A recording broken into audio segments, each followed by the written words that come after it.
Good day, I'm Stephen McHugh and this is your JIS news for Wednesday, December 4. Over $3.1 billion has been earned from the tourism sector between January 1 and October 31 this year. The latest data was released by the Jamaica Tourist Board. It also showed that the country welcomed more than 3.4 million visitors during the same period. Portfolio Minister Edmund Bartlett says the record-breaking figures should continue to increase as the winter tourist season approaches. He says December is usually a strong month for the island, and in all probability, Jamaica will more than likely make the $3.7 billion projection for 2019.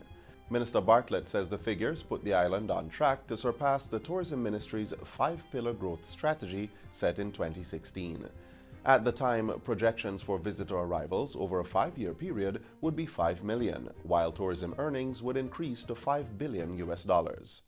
3 more public hospitals have now been certified as baby-friendly facilities, bringing the number to 5. The hospitals are Lioneltown in Clarendon, Port Antonio in Portland, and Port Maria in St. Mary. Certifications were issued Tuesday under the Ministry of Health and Wellness's National Baby-Friendly Hospital Initiative.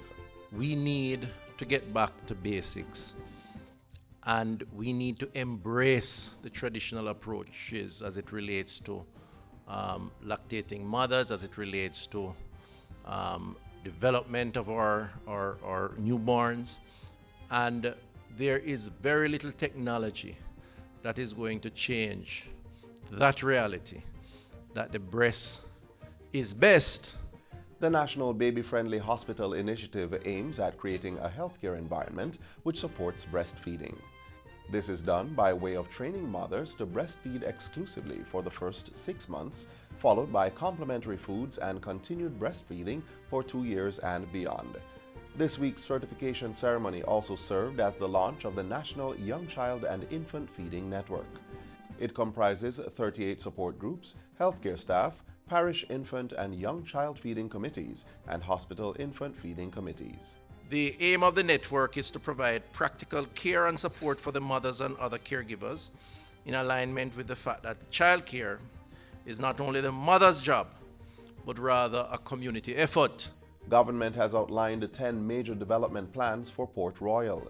These include a significant improvement to housing, water, roads, drainage, and transportation, as well as the installation of fiber optic cables and increased economic opportunities. They are to be carried out under the Port Royal 2020 plan as a joint government initiative. Minister without portfolio in the Ministry of Economic Growth and Job Creation, Senator Arnold Charles Jr., says the development will be a model for other such works across the island. The Port Royal 2020 development project is going to ensure that the town of Port Royal becomes a model for safety and security, and, as I say, the smartest city in our region. Minister Charles Jr. was addressing residents at a community town hall meeting recently. The Port Royal 2020 plan is now in the second of 5 phases, with implementation projected for May 2020. It is being coordinated by the Urban Development Corporation. I just want to say that it will be people-focused and always include the community. It will be service-oriented and data-driven. As I said, we're putting in fiber optics and so that we can be sure that there is internet and connectivity, so we can collect data and you make data-driven decisions going forward. 5 local organizations have received grants to advance gender equality and security. The Ministry of Culture, Gender, Entertainment and Sport will be coordinating the programs with funding from the Canadian High Commission's Fund for Local Initiatives. Recipients are the Boxing Board of Jamaica, National Youth Orchestra of Jamaica, Peace Management Initiative, Institute of Law and Economics, and Advocates for Change. At the handing over ceremony Tuesday, Minister of Gender Olivia Grange said the money would assist efforts to increase gender parity while eliminating gender-based violence.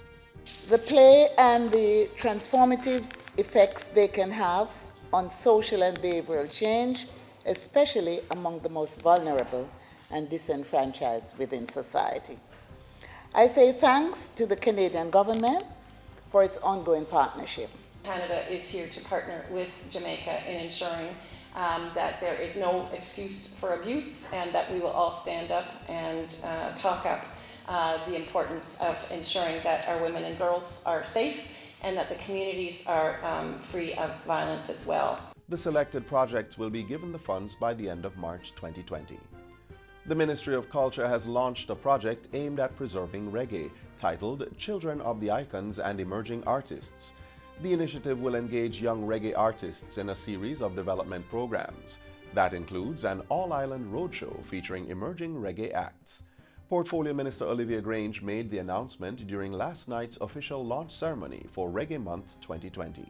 If we don't prepare the future, then we will not be able to continue this great music.